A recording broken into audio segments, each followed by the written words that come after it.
इसको सर ने 5 पॉइंट में डिवाइड किया है। Inclusive education, types of disability, right of person with disability act, social mental health, wellbeing, school and community as a learning resource. मैं सबसे पहले start करता हूं इंक्लूसिव एजुकेशन, जो इस समय सबसे वाइब्रेंट टॉपिक है। सबसे राष्ट्रीय शिक्षा नीति हो या किसी भी प्रकार के नवाचार हैं जिसमें इंक्लूसिवनेस जो बहुत ही महत्वपूर्ण है अपने जीवन में भी, अपने वातावरण में भी और सामाजिक रूप से भी इंक्लूसिवनेस का अपना एक इम्पोर्टेंस है।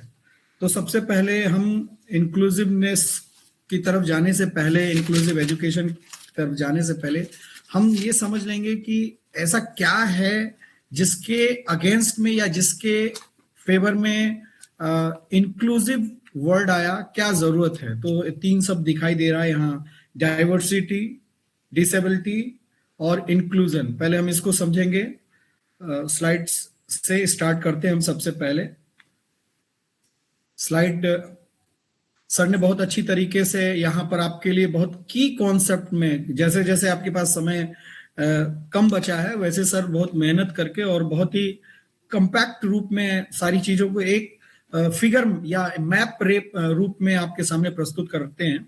मैं उसको एक्सप्लेन करने की कोशिश कर रहा हूं कि इंक्लूजन है क्या, इंक्लूसिव में वो कौन कौन सी चीजें हैं। इसलिए उसको समझने के लिए सबसे पहले आपको डाइवर्सिटी ऑफ क्लास, मैं क्लास की बात इसलिए करूंगा क्योंकि हम टीचर हैं और हमारा जो भी चीज लर्निंग प्रोसेस है वो इन्वायरमेंट है, वो स्कूल और स्कूल का वातावरण और क्लास है।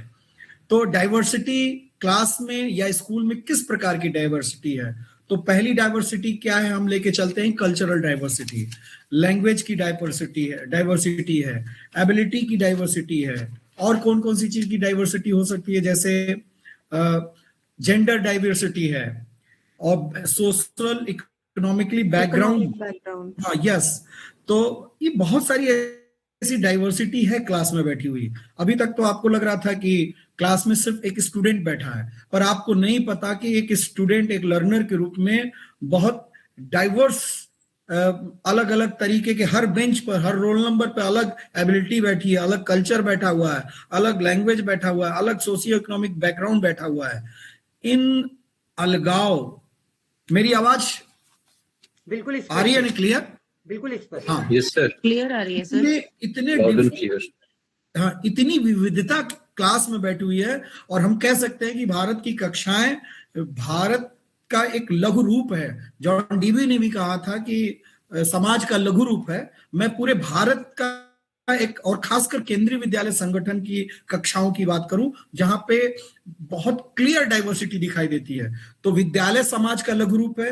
ये बीच में एक स्टेटमेंट मेरी जुबान पे आ गया, जॉन डीवी का कथन है। उन्होंने कहा कि ये विद्यालय जो है समाज का लघु रूप है, यानी जो भी इंट्रैक्शन, जो भी डाइवर्सिटी समाज में है वो विद्यालय में है। तो विद्यालय का चूंकि लघु, विद्यालय जो समाज का लघु रूप है, तो जो इंट्रैक्शन बाहर होते हैं वो अंदर भी होते हैं। तो हमारा क्लास इतनी डाइवर्सिटी से भरा हुआ है। दूसरा, डिसेबिलिटी। डिसेबिलिटी को समय समय पर अलग तरीके से नामित किया गया था, उसका नाम कल्चर किया गया था। फिर धीरे धीरे धीरे धीरे अब इसको हम दिव्यांगता शब्द से डिनोट करते हैं, दिव्यांग। और इसमें किस प्रकार की डिसेबिलिटी हो सकती है, शारीरिक है, फिजिकल है, इंटेलेक्चुअल है, सेंसरी है, मेंटल है, बहुत सारी ऐसी चीजें हैं। मैंने यहाँ पे 2 शब्द दिया है, इंटेलेक्चुअल और मेंटल। यहाँ बताना जरूरी समझूंगा कि एक चीज जो है बौद्धिकता है, बौद्धिक से संबंधित है, बौद्धिकता से, और एक चीज है मेंटल से। मैं इसलिए यहाँ स्पष्ट कर दूंगा क्योंकि जब टाइप्स ऑफ डिसेबिलिटी आएगी ना तो कई जगह बौद्धिक निशक्तता आ जाएगी, कहीं मानसिक निशक्तता आ जाएगी, तो दोनों को आपको लगेगा एक ही है। नहीं, एक नहीं है। बौद्धिकता का मतलब क्या है, जहां इंटेलेक्चुअल की बात करते हैं, आईक्यू की बात करते हैं, बौद्धिकता का मतलब है कि उसमें तर्क होगा, उसमें कोई प्लानिंग होगी, उसमें एबिलिटी होगी, मेंटल एबिलिटी होगी। इसको हम बोलेंगे इंटेलेक्चुअल डिसेबिलिटी, या इसके अंतर्गत आती है जो। उसके बाद अगर हम बात करते हैं मेंटल, तो सीधे समझ लीजिए कि उसका व्यवहार है, फीलिंग्स है, सोशल स्किल है। और जैसे एक मानसिक रोगी जिसे अवसाद में है, उसका उपचार किया जा सकता है। उसका उसको डायग्नोस करके कुछ ना कुछ उसका, क्योंकि उसके केमिकल प्रॉब्लम, उसकी जो केमिकल जो रासायनिक क्रियाएं मस्तिष्क में होती हैं, उसके कारण जो उसके असंतुलन है, उसमें जो असंतुलन आता है उसके कारण ये सारी चीजें होती है, जिसको हम मेंटल कंडीशन अफेक्टिंग इन सारी कैटेगरीज को रखते हैं। पर इंटेलेक्चुअल में क्या होता है, जिसका आईक्यू है, अब आईक्यू जिसका एकदम लो है, 70 से कम है, उसके लिए आईक्यू को बढ़ाया नहीं जा सकता। पर जो मेंटल प्रॉब्लम्स हैं, डिसेबिलिटी है, वो जैसे अवसाद में है, मेंटल स्ट्रेस में, उसको हम रेमेडी देके धीरे धीरे दूर कर सकते हैं। तो यहाँ बौद्धिक और मानसिक दो शब्दों का प्रयोग है। तो disability physical, intellectual, sensory, mental, ये सारी चीजों को कहते हैं, और इस तरह की डिसेबिलिटी हमारी क्लास में अवेलेबल होता है। अब आ रही है बात इंक्लूजन की। Inclusion, all childrens learn together with appropriate support. सभी, कौन सभी? ऊपर के दो, एक तो डाइवर्सिटी है इतनी क्लास में, ये सारे, और दूसरी डिसेबिलिटी है। तो डाइवर्सिटी एंड डिसेबिलिटी, जो क्लास की एक विविधता और दिव्यांगता के विभिन्न रूप क्लास में बैठे हुए हैं, क्लास में एक साथ लाना, समावेशन करना, it is called the inclusion. यानी इंक्लूजन का मतलब ये, कुछ लोग यही समझते हैं कि अलग अलग दिव्यांग बच्चों के साथ, सामान्य बच्चों के साथ दिव्यांग बच्चों को पढ़ाना, यही नहीं इंक्लूजन है। इंक्लूजन में वो विविधता और वो दिव्यांगता के साथ सामान्य वर्ग विद्यार्थियों के साथ, सामान्य अधिगमकर्ताओं या लर्नर के साथ एक साथ उनको रख के, और स्पेसिफिक एप्रोप्रिएट सपोर्ट के साथ। तो ये टर्मोलॉजी जो है क्या कहता है, लर्न टुगेदर तो होगा, पर समावेशी शिक्षा सर। हाँ हाँ, मैं उसी को एक्सप्लेन कर रहा हूं, समावेशी शिक्षा। ठीक है, इंक्लूजन का मतलब समझ में आया। अब मैं आगे बढ़ता हूं। एक शब्द दिया है इंटीग्रेशन, जिसको हिंदी में आप एक सांस्कृतिक एकीकरण जिसे बोलते हैं। एकीकरण और इंक्लूजन में थोड़ा सा अंतर होता है। एकीकरण में सबको एक साथ तो बैठा दिए, पर एप्रोप्रिएट सपोर्ट नहीं है। Students with disability placed in the main stream school but system unchange. System आपने उसके अनुसार नहीं चेंज किया है। जो डिसेबल्ड बच्चे हैं उनके अनुरूप अपने मेन स्ट्रीम को चेंज नहीं किया। इंटीग्रेशन तो कर दिया, एक साथ मिला तो दिया, पर इंक्लूजन और इंटीग्रेशन में यही अंतर है। इंक्लूजन में भी इंटीग्रेशन होता है, पर वो क्या होता है, एप्रोप्रिएट सपोर्ट के साथ, एनवायरमेंटल चेंजिंग रिसोर्सेस के साथ। तो inclusion change the system to suit the child. Clear it? Yes sir. ये स्लाइड क्लियर हुई? Yes sir, yes sir. चलिए नेक्स्ट स्लाइड पे हम चलते हैं। Sir, would you like to go with the school example, Manish sir? हाँ, very good. जैसे sir ने लिखा कि डाइवर्सिटी का एग्जांपल केवीएस से ज्यादा अच्छा एग्जांपल आपको डाइवर्सिटी क्लासेस की नहीं मिलेगी। आसाम में भी आप पढ़ाएंगे तो हिंदी भाषी क्षेत्र के बच्चे मिलेंगे, वहां पर अलग अलग कल्चर के बच्चे मिलेंगे, कुछ आसाम के, महाराष्ट्र के, लैंग्वेज भी है और एबिलिटी भी है। आपको एक ही क्लास में बहुत हाई लेवल के बच्चे और स्पेशल बच्चे, स्पेशल नीड वाले भी बच्चे मिलेंगे। इस तरह की डाइवर्सिटी वाली क्लास जो मिलेगी। स्टूडेंट यूजिंग व्हील चेयर, जैसे सर ने एग्जाम्पल रखा है कि डिसेबिलिटी क्या है, डिसेबिलिटी में स्कूल एग्जाम्पल्स क्या है। तो अगर कोई बच्चा व्हील चेयर का यूज करता है या कुछ हियरिंग ऑपरेटर्स का यूज करता है, लर्निंग ऑपरेटर्स का होता है, ब्रेल लिपि जैसे इस रिसोर्सेज का प्रयोग करता है। Inclusion, special educator supporting dyslexia learner. Inclusion, अब यहाँ देखिए क्या हुआ, मैं बिना किसी अदर सपोर्ट के क्लास में बच्चे को तो लेके आया, स्पेशल बच्चे को, पर उसको समझने के लिए उसको जो रेमेडी देना होता है, उस रेमेडी देने के लिए जो स्पेशल टीचर है, एडुकेटर है, वही नहीं है। तो इंक्लूजन का मतलब आप क्लास में समावेशन तो करिए, पर उसके साथ अप्रोप्रिएट सपोर्ट्स को भी रखिए। और इंटीग्रेशन में क्या होता है, बस बच्चे को ले तो आ दिया है, पर हमारे पास अप्रोप्रिएट सपोर्ट्स नहीं है, टीचिंग उसके अकॉर्डिंग जो है जरूरी जो बच्चों के लिए रिसोर्सेज हैं वो नहीं है। आमतौर पे आपने सुना होगा कि बीएड एक प्रकार का होता है, पर मैं आज आपको बताता हूँ कि बीएड 5 प्रकार का होता है।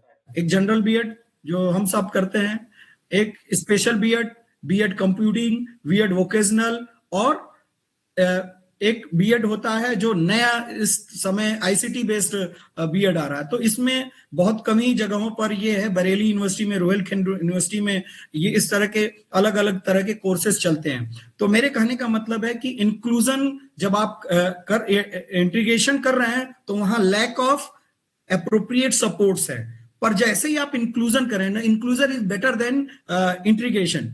एकीकरण से बहुत ही अच्छा एडवांस फॉर्म है इंक्लूजन। ठीक है, एग्जाम्पल लिया है, a child in a wheel chair can not inter school because there is no ramp, the problem is the environment not to child.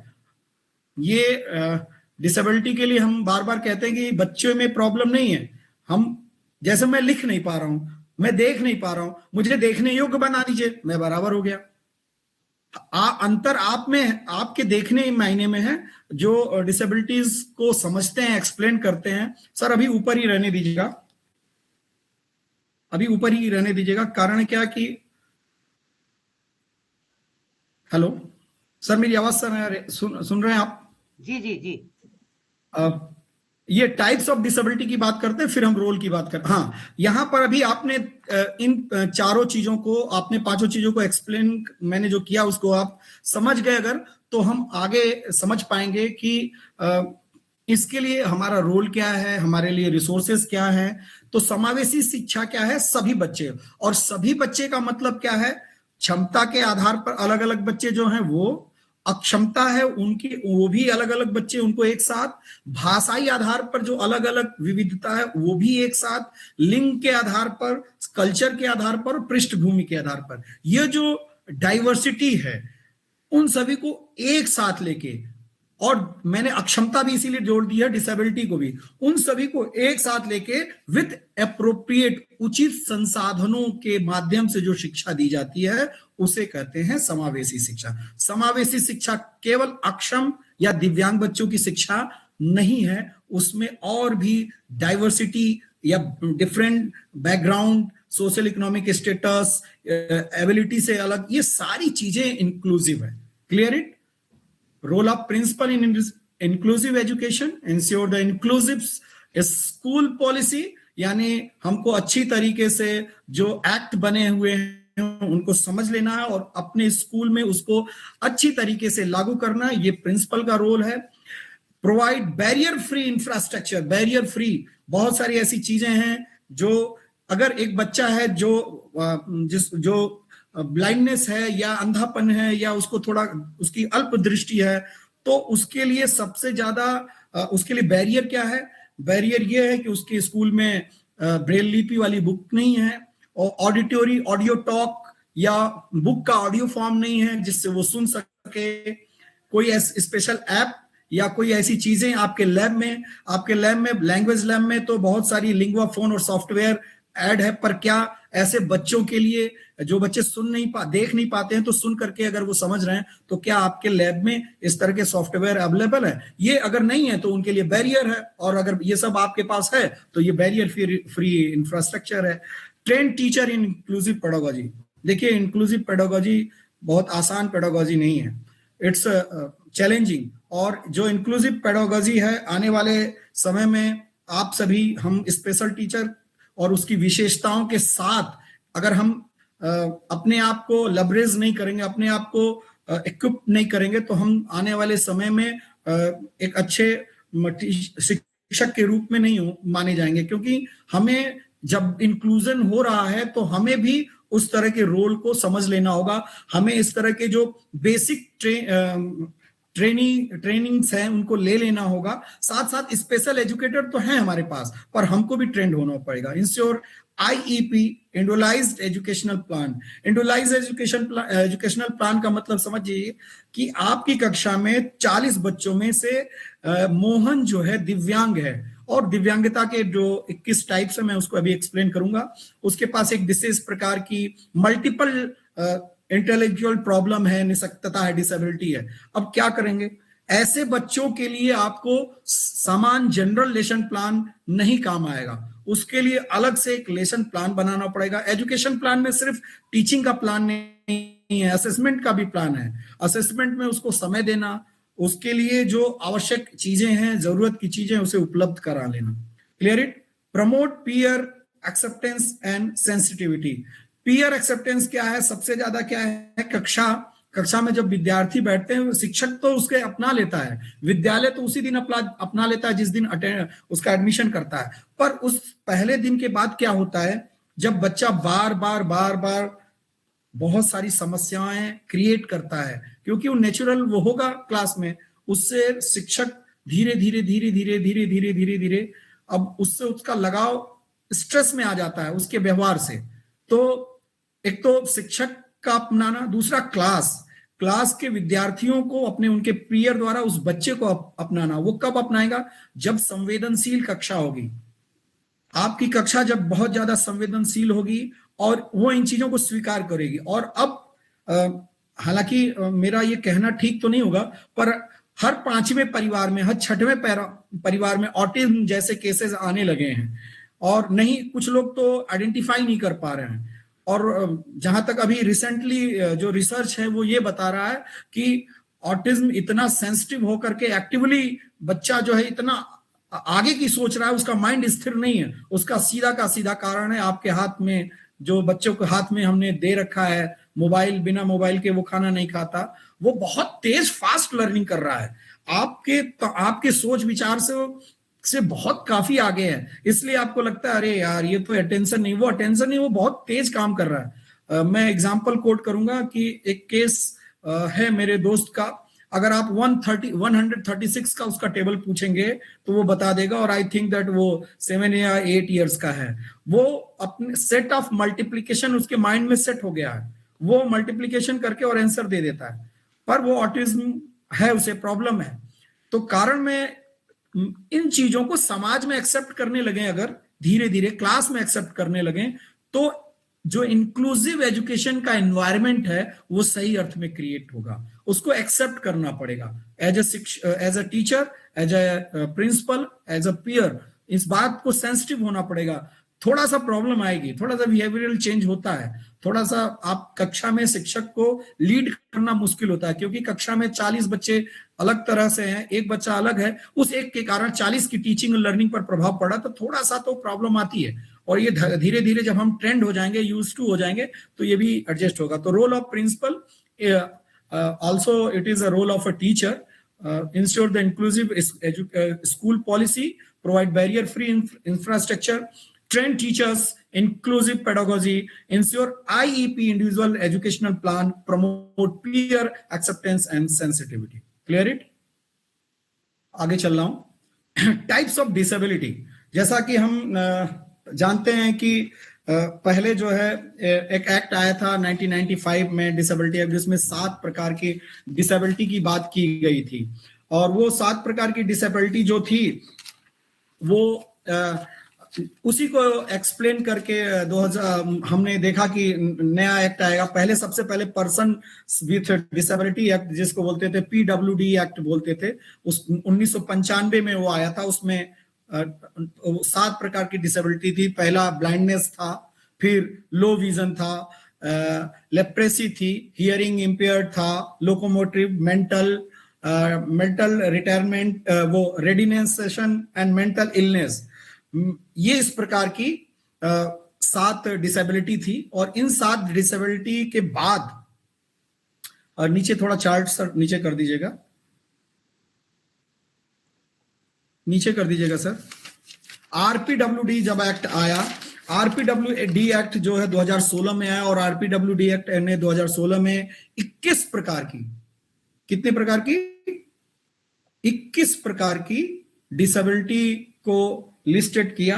वो 21 प्रकार की डिसेबिलिटीज है, मैं बोल देता हूं आपको, जिसमें मेंटल रिटार्डेंस, मानसिक मंदता, autism, multiple disability, cerebral palsy, mental illness, hearing impairment, speech impairment, blindness, low vision, locomotor disability, leprosy, बौनापन, acid attack, muscular dystrophy, specific learning disabilities, intellectual disabilities, multiple sclerosis, Parkinson, ध्यान में रखिएगा, ये जो मैं 3 चीजें बोल रहा हूं आपको लगेंगी कि ये तो डिसेबिलिटी नहीं है, पर 21 प्रकार की डिसेबिलिटी में ये भी है।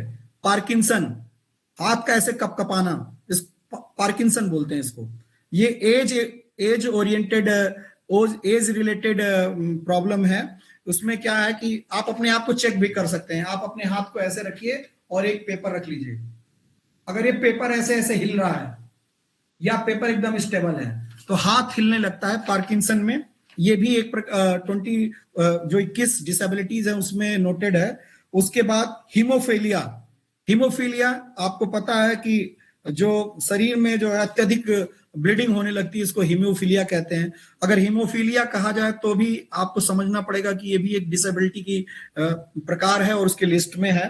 फिर थैलेसीमिया, खून में जो है थैलेसीमिया, शायद खून में हीमोग्लोबिन की कमी होती है। अगर कोई बायो का होगा, थोड़ा सा मैं कंफ्यूज हूं। थैलेसीमिया का मतलब ऐसा ही होगा कि जो ब्लड, जी सर, हीमोग्लोबिन क्वांटिटी कम हो जाती है। हाँ हाँ, या वो उसको ये कह लीजिए कि जो हीमोग्लोबिन का स्ट्रक्चर है ना वो भी ब्रेक डाउन हो जाता है, वो खराब हो जाता है, कम भी हो जाता है। सर, ये थैलेसीमिया और हीमोफीलिया है। और एक है स्केल सेल डिजीज, जो जैसे उसको क्या बोलते हैं कि रक्त अल्पता, जिसको बोलते हैं रक्त अल्पता, ठीक है, खून की कमी।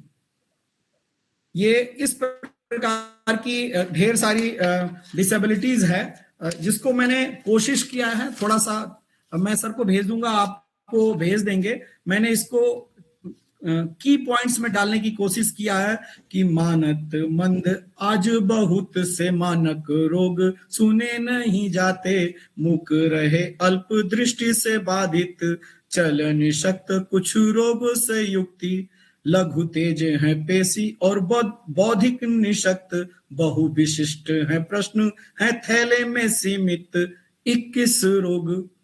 ठीक है, इस तरह से मैंने मानत है मंद, ठीक है, आज ऑटिज्म, मल्टीपल सेरेसिस, मानसिक रोगी, इस तरह के सारी चीजों को लिस्टेड किया है। पर कोशिश करना है आपको कि जो ऐसी डिजीज जो लगेगा कि नहीं ये डिसेबिलिटीज नहीं है, ऐसी प्रॉब्लम जो डिसेबिलिटी नहीं है, जैसे पार्किंसन हो गया, हीमोफीलिया है, थैलीसीमिया है, ये सारी चीजें जो है, बौनापन, तेजाब का हमला भी 21 डिसेबिलिटीज लिस्टेड है, उसमें है। तेजाब से अगर कोई पीड़ित है, किसी हमले से पीड़ित है, वो भी 21 डिसेबिलिटी के अंदर आता है। लो विजन और ब्लाइंडनेस, ये दोनों है, लो विजन और ब्लाइंडनेस दोनों ये डिसेबिलिटी में माना जाएगा। और ऑटिज्म का जो एक इंडिकेशन है, कैसे पहचानेंगे कि ये ऑटिज्म है, कि इसका जो है ध्यान केंद्रित नहीं होता इसमें, और आंखें मिलाकर वो बात नहीं कर रहा है, उसका ध्यान केंद्रित नहीं है, और वो जल्दी से किसी से घुल मिल नहीं रहा है, कठिनाई हो रहा है। ये 3 आइडेंटिफिकेशन ऑटिज्म वाले बच्चे की, अगर ये दिख रहा है कि एक तो आंखों में आंखें डाल के वो बात नहीं कर रहा है, फिर सेंट्रलाइज नहीं है, वो घुल मिल नहीं रहा है, ठीक है, अकेले अपने में ही गुम है, तो ये आइडेंटिफिकेशन है। तो जो की फीचर्स हैं डिसेबिलिटीज के, कि कितनी कैटेगरी डिसेबिलिटी के कितने टाइप्स हैं, तो वो 21 टाइप है, पहले 7 था। पीडब्ल्यूडी एक्ट 1985 में जो 95 में जो बनाया गया था, उसमें जो है सबसे पहले बात की गई थी कि 7 डिसेबिलिटी है। उसके बाद 2016 में जो आरपीडब्ल्यूडी एक्ट आया, उसमें जो है 21 कैटेगरीज डिफाइन की गई है। उसके बाद रिजर्वेशन, गवर्नमेंट जॉब में रिजर्वेशन क्या है, 4%, ठीक है, पहले 3% था, अब 4% हो गया है। Reservation in higher education 5%। और बेंचमार्क डिसेबिलिटी क्या होता है कि कितना प्रतिशत उस क्षेत्र में वो बच्चा डिसेबल्ड है, तो उसको एक सर्टिफिकेट इशू किया जाएगा। तो 40% से कम है तो कुछ मायनों में सर्टिफिकेट इशू नहीं किया जाएगा।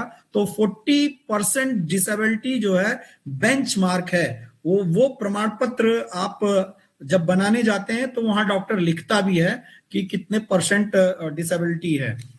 Clear it? अभी अभी जो है एक जनवरी 26 में मिनिस्ट्री ऑफ एजुकेशन के द्वारा जो है एक कॉन्फ्रेंस किया गया था। उस कॉन्फ्रेंस की रिपोर्ट मेरे पास आज ही मैंने निकाली है। Inclusive and equitable education central to the vision of Viksit Bharat, Shri Dharmendra Pradhan, ministry of education minister. उसमें उन्होंने प्रशस्त, सर स्पेलिंग लिख दीजिएगा, प्रशस्त, PRA, कैपिटल में लिखिएगा सर, PRASHAST,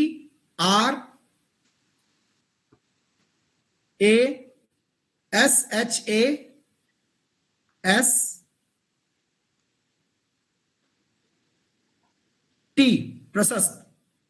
ये सभी को दिख गया ये लाइन? कोई जानता है इसके बारे में?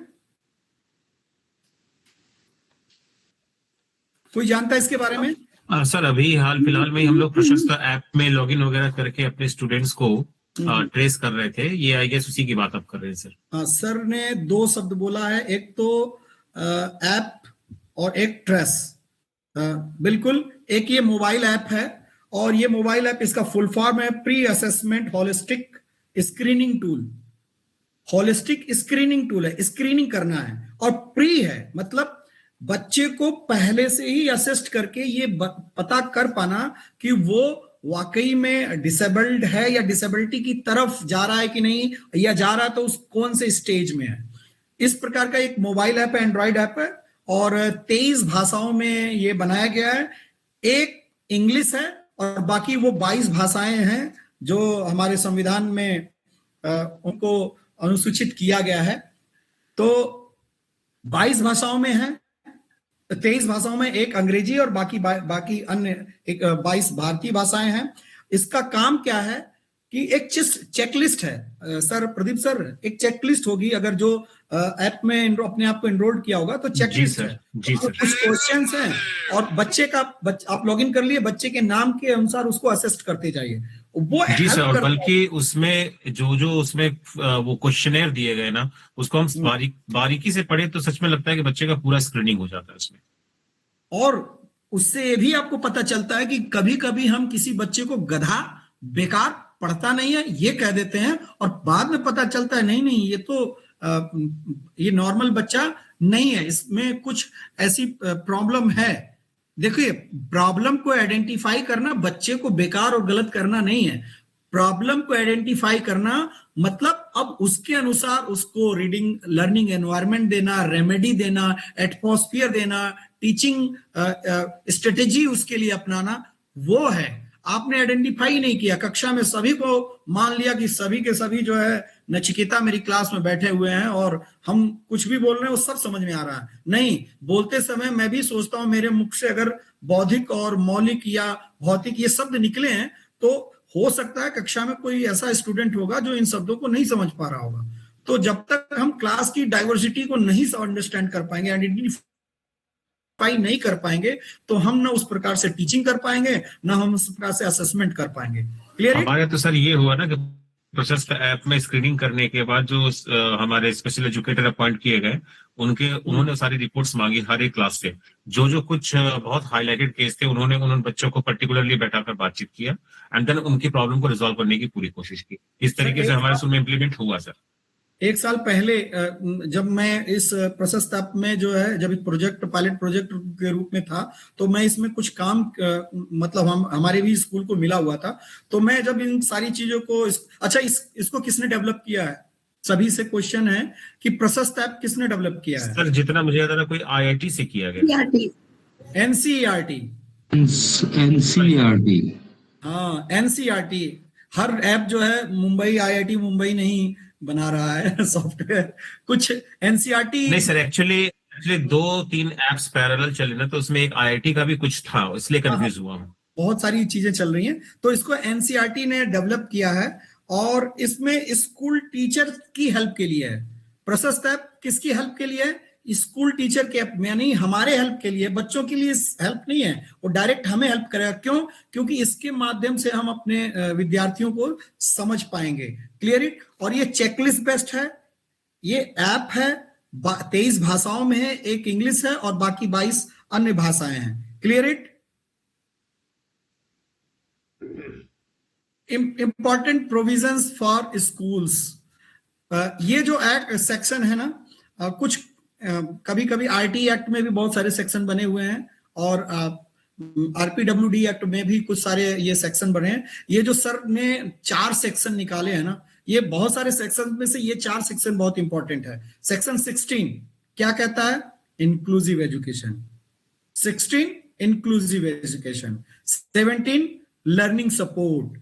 Section 18 resource centre and section 19 free education. ठीक है, अब इसमें क्या है सेक्टर, अगर हम बोले इंक्लूसिव एजुकेशन को एक्सप्लेन करिए तो वहां सेक्टर 16 को लिख देंगे तो आपके आंसर जो इफेक्टिव हो जाएगा। Admission without discrimination.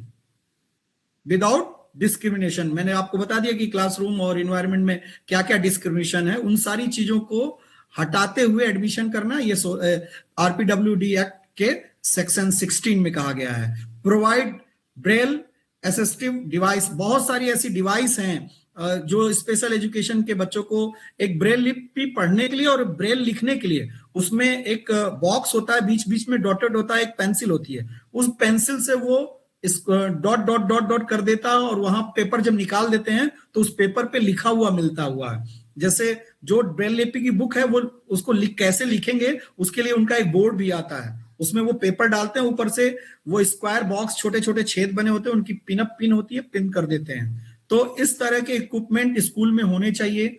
और एक आप कोई भी एक उस ऑपरेटर्स का मैं नाम नहीं याद कर पा रहा हूं, पर वो ऑपरेटर्स है, उसमें सारी बुक स्टोर्ड है, अलग अलग लैंग्वेज में स्टोर है, आपको कीपैड से मोबाइल की तरह चलाना और आप उसको सुन सकते हैं। तो जो भी बच्चे किंडल, हाँ yes ma'am, please Renu ma'am, Kindle, sorry, thank you, Kindle, मैं भूल रहा था, मेमोरी में था ही।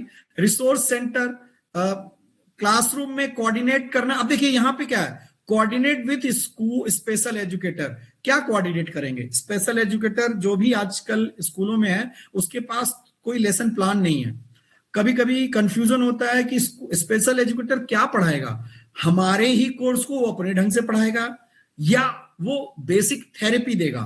अभी कोई स्पेशल एजुकेटर के लिए स्कूल में पढ़ाने के लिए कोई स्पेशल सिलेबस या नहीं मिला है, फिर भी इस एक स्पेशल एजुकेटर का काम है कि identify the basic learning disability. क्या स्पेशल एजुकेटर का क्या काम है?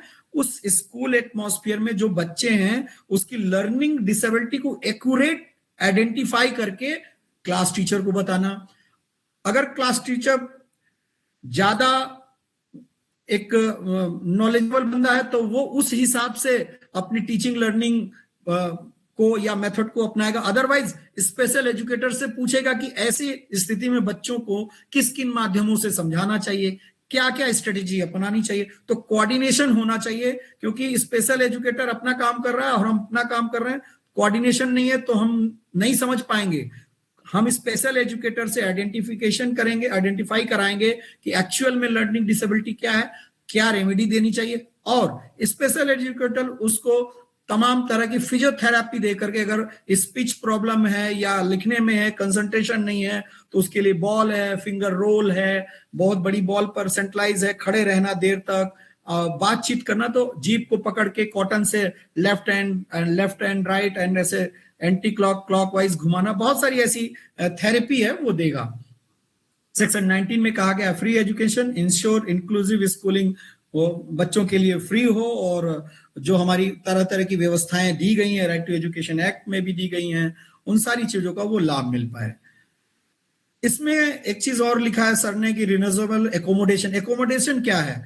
हम क्लास में उसको एक्स्ट्रा टाइम दे दें, एग्जामिनेशन में टाइम दे दें, लार्ज प्रिंट बुक। अगर देखिए बहुत सारे शिक्षकों का एक व्यू पॉइंट आता है जब कभी कभी मैं ग्रुप में बात करता हूं कि ठीक है चलिए उसको विजन प्रॉब्लम है तो ठीक है, हम उसको क्लास में पढ़ा सकते हैं, फिजिकली उसको कोई प्रॉब्लम है, हाथ से लिख नहीं पा रहा, पैर टूटा है, पर मेंटल कंडीशन जिसकी ठीक नहीं है, मेंटल इलनेस है बहुत, ऐसे बच्चों को सामान्य कक्षाओं में क्या पढ़ाया जा सकता है या उनके लिए कुछ अलग व्यवस्थाएं करनी चाहिए? मेरा एक प्रश्न है आपसे,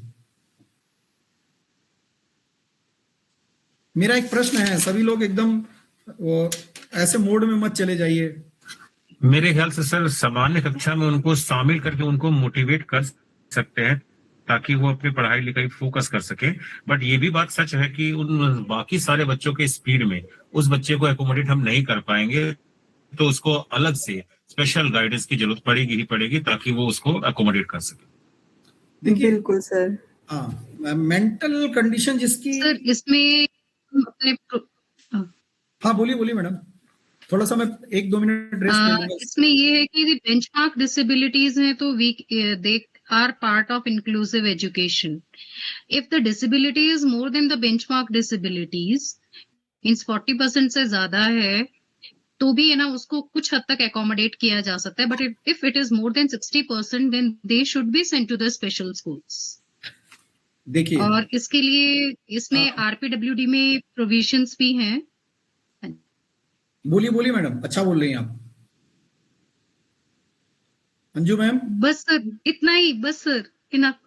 हाँ, तो जैसे सभी अन्य प्रकार की जो डिसेबिलिटी, हाँ यस सर, जो आप जैसे बात कर रहे हो, जो ऐसे स्टूडेंट्स हैं सेरिब्रल वाले, तो उनके लिए जो हमारे पास स्पेशल एजुकेटर होते हैं उनको एकोमोडेट किया जाता है उसी क्लास के अंदर, कि वो उनको हेल्प करेगा, टीचर पढ़ाएगा और वो उनको हेल्प करता है। आप लोगों ने ऐसी रियल सिचुएशन फेस की है कि नहीं की है, पर मैंने फेस की है क्लास 3, क्लास 1 में।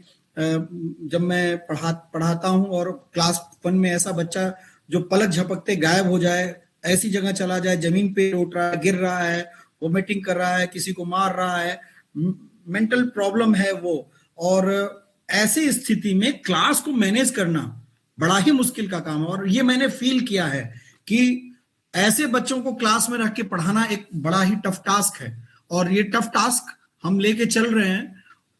हमें भी कुछ मान के चलना होगा कि वो बच्चा क्लास में एकोमोडेट कर पाए, ऐसी स्थिति हम, जैसा मैडम ने कहा कि हम कुछ ऐसी परिस्थिति, ऐसा वातावरण बनाएं, और उस वातावरण में अपने व्यवहार को, शिक्षक का अपना व्यवहार भी बड़ा ही संयमित रखना पड़ेगा।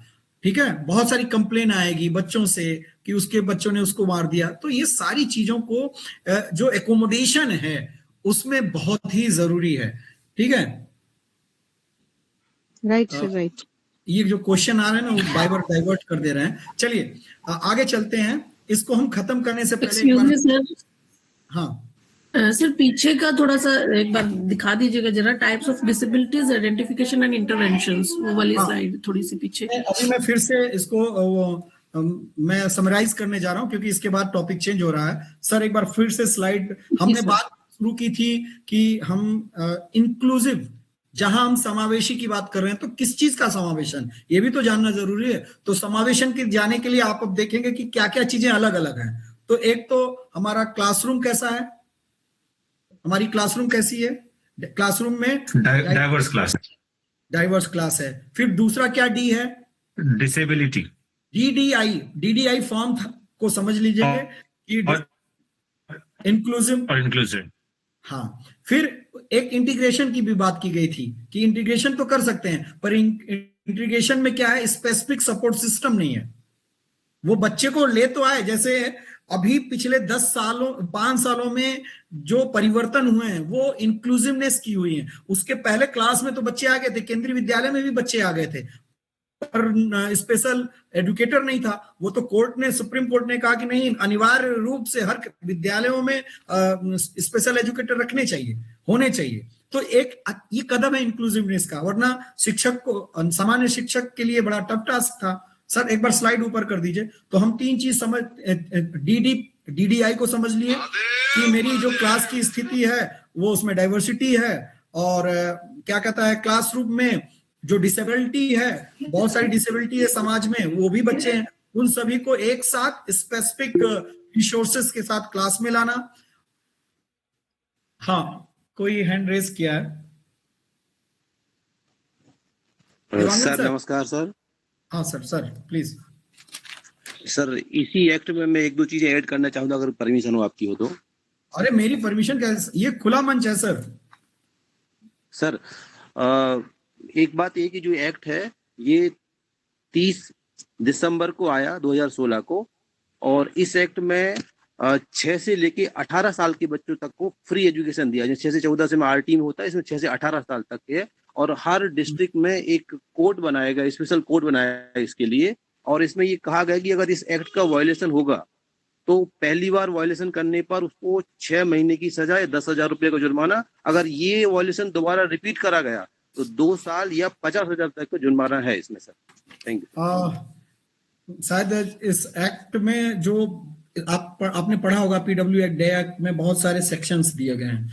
एक तो प्रोविजन है, फिर एक है कि अगर इसको फॉलो नहीं करते हैं तो क्या क्या पनिशमेंट है, सेकेंड टाइम पनिशमेंट क्या है, बहुत सारा स्टेप बाय स्टेप दिया गया है। पर सर ने कहा था कि सर इन चीजों से जो प्रश्न आते हैं बड़ा स्पेसिफिक आते हैं, तो कम कंटेंट रखिएगा, इसीलिए मैंने कंटेंट कम रखा भी है। लेकिन आपका ये कहना बड़ा, जो एज ग्रुप ने आपने 6 से 18 की, ये बहुत ही सॉलिड है कि 6 से 18 की आयु वर्ग के बच्चे जो हैं, और इनको अगर इन सारे एक्ट को आप फॉलो नहीं करते हैं तो आप पर क्या एक्शन लिया जा सकता है। सर हर डिस्ट्रिक्ट में स्पेशल कोड बनाया गया इसके लिए सर। हाँ, अच्छा ये बताइए सतीश सर, एक चीज एड ऑन करना चाहूंगी। एक्चुअली क्या है कि यहाँ इंक्लूसिव एजुकेशन टॉपिक चल रहा है। आरपीडब्ल्यूडी एक्ट जो है ये अलग से करवाया गया है, तो वहां से आप इसे ले सकते हैं। कोई बात नहीं मैडम, उन्होंने बोल दिया, अच्छी बात है। पर सर को इसीलिए सर को मैंने बताया कि आरपीडब्ल्यूडी एक्ट सर ने शायद देवांगन सर ने कवर किया है, इसलिए मैं ज्यादा उसमें छेड़छाड़ करने की कोशिश नहीं कर रहा हूं। ठीक है, आगे चलूं? ठीक है जी सर। तो समराइज हो गया कि इंक्लूसिवनेस को आपने पहले समझ लीजिए कि इंक्लूसिवनेस है क्या, क्लास में कितने प्रकार की विविधता है। अगर मैं प्रश्न आपसे पूछूं, जैसे मैंने आज क्वेश्चन मतलब क्लास अलग तरीके से स्टार्ट करने के लिए सोचा था, मैंने कुछ क्वेश्चंस बनाए थे। वो क्वेश्चंस ये हैं कि एक शिक्षक के रूप में आप समावेशी कक्षा में विविधता का सम्मान कैसे करेंगे। अगेन मैं क्वेश्चन को रिपीट कर रहा हूं, एक शिक्षक के रूप में आप समावेशी कक्षा में विविधता का सम्मान कैसे करेंगे। इक्वल अपॉर्चुनिटी प्रोवाइड करके। ठीक है सर, उनके कल्चरल बैकग्राउंड को सुन करके या रिस्पेक्ट दे करके, और अगर उनमें कोई भी लर्निंग डिसेबिलिटी है तो उसके अकॉर्डिंग उनका टीचिंग, लर्निंग एंड असेसमेंट में रिलैक्स करके, और इसी तरीके से अगर कोई इकोनॉमिकली बैकग्राउंड उससे आता है, बैकवर्ड क्लास से आता है, तो उसको फुल्ली अकोमोडेट करना क्लास में इक्वालिटी के साथ, कि उसके साथ कोई गलत वर्ड ना यूज करे या मजाक ना उड़ाए। इस तरीके का माहौल मतलब अपनी तरफ से कोशिश करनी है कि हम जो भी प्रोवाइड कर सकते हैं वो सिचुएशन उनके लिए प्रोवाइड करें। पहले तो प्रश्न में कि क्या पूछा जा रहा है इसको ध्यान में रखना। आपके उत्तर सही हैं, पर आप ऐसे बोलती जाएंगी, लिखती जाएंगी, कंटेंट 5 लाइन में एक चीज मिलेगी।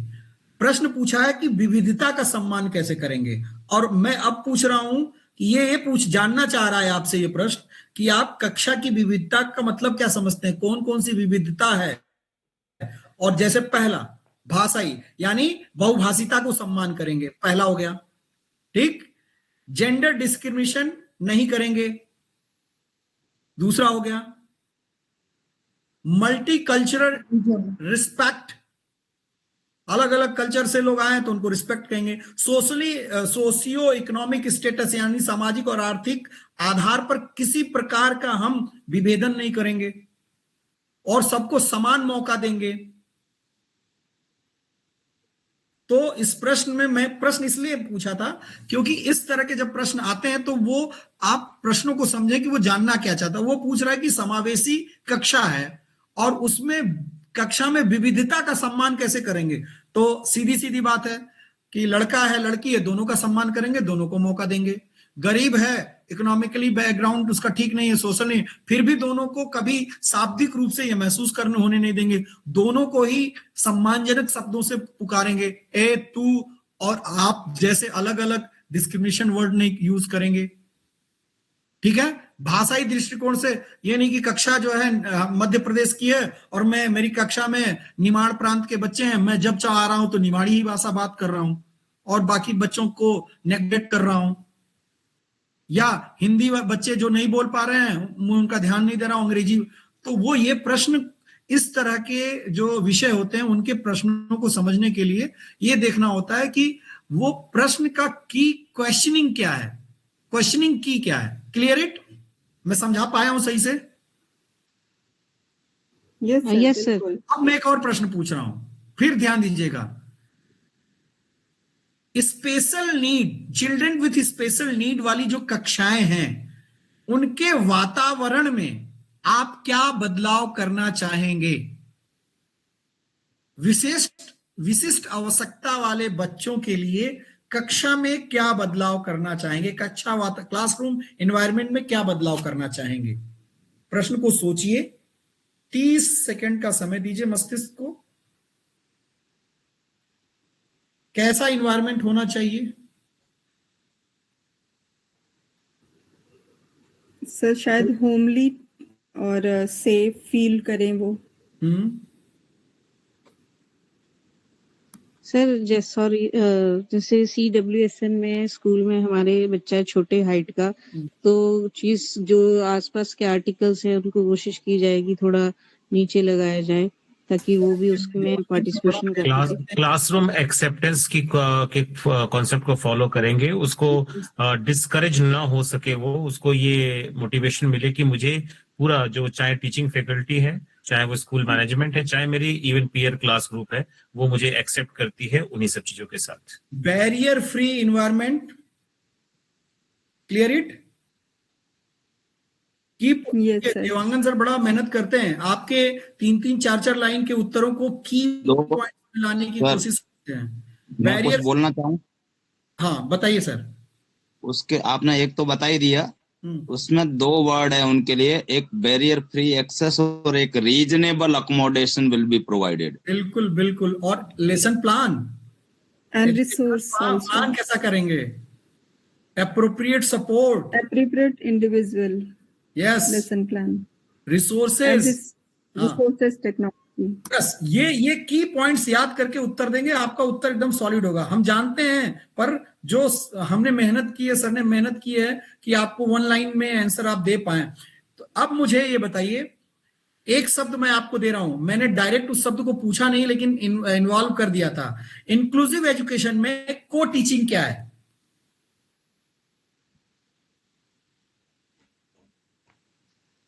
क्वेश्चन। इंक्लूसिव एजुकेशन में को टीचिंग से क्या मतलब है? को टीचिंग पीयर सोशल, मतलब पीयर में रहेगा तो। कोई और? या तो आप लोग सुन नहीं रहे हो, माइक चालू करके बैठ गए हो, या तो कुछ भी आंसर दीजिए, मैं हर आंसर को एक्सेप्ट करूंगा। को teaching means regular teaching in coordination with special educators, sir? Yes, Rachna madam, I think that ये रिस्पॉन्स रचना मैडम का है या किसका है? बहुत अच्छा है। को टीचिंग का मतलब क्या है? एक तो रेगुलर जो सामान्य शिक्षक है वो, और स्पेशल एजुकेटर। स्पेशल टीचर का नाम मत लीजिएगा, क्लियर इट? जो स्पेसिफिक वर्ड PWD एक्ट में है वो स्पेशल एजुकेटर है। सर मैं बोल देता हूँ, क्लियर इट? हाँ sir. It's a typical arrangement where the general education teacher and a special education teacher or support teacher, they jointly plan, deliver and assess instructions for a diverse group of students in a shared classroom. Clear it? सबको समझ में आ गया कि teaching जो है, जो general teacher है और एक स्पेशल एजुकेटर है, उसको एक साथ मिलकर के, क्यों? क्योंकि वही उसकी डिसेबिलिटी, उसकी प्रॉब्लम को आइडेंटिफाई करेगा, डिफाइन करेगा, एक्सप्लेन करेगा और उसके रेमेडी के लिए आपको जो भी सजेशंस होगा देगा। तो ये तो हो गया टीचिंग कैसी होगी। दूसरी क्या होगी? पेडागोजी कौन सा यूज करेंगे?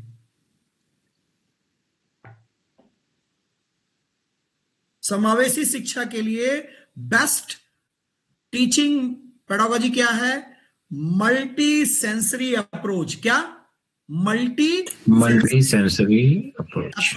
मैंने बहुत पहले कहा था कि अगर लर्निंग के प्रोसेस में जितने मल्टी सेंसर जो सेंसर्स इन्वॉल्व होंगे उतना ज्यादा लर्निंग अच्छी होगी, ज्यादा देर तक होगी। जितने कम सेंसर्स इन्वॉल्व होंगे उतनी कम होगी।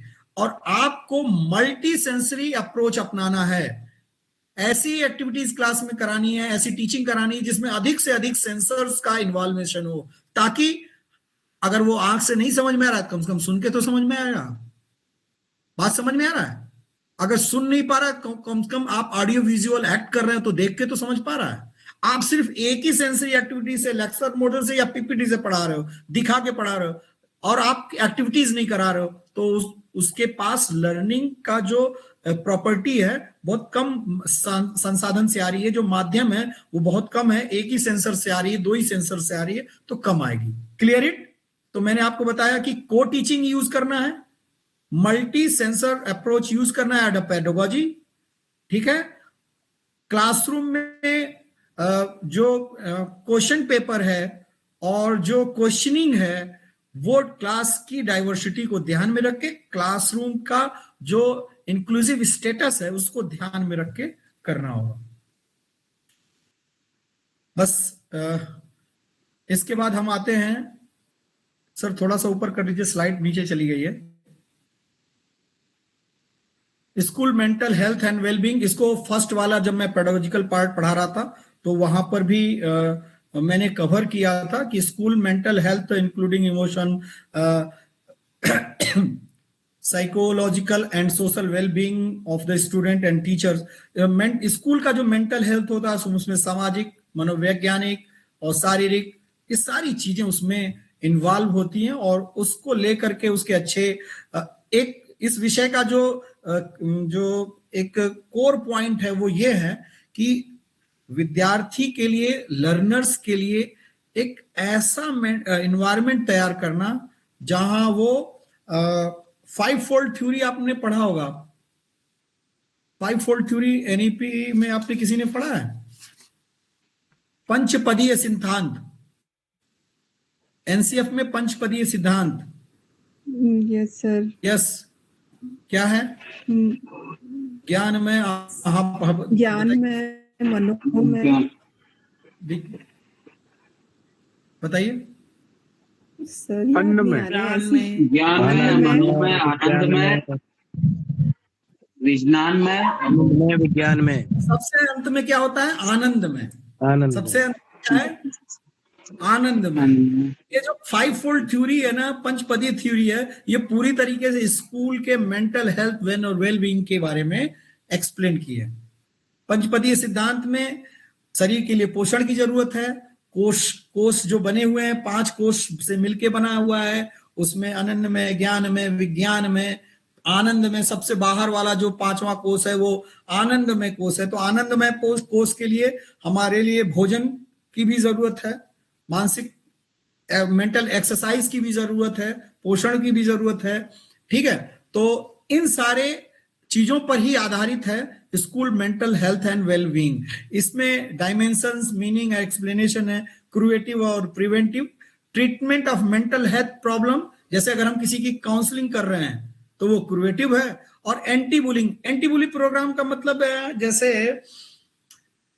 कोई बच्चा जो है तमाम तरह आज गलत तरीके से जानबूझ के बच्चों को फंसा दिया जाता है, या उसके प्रति आपको लड़ना।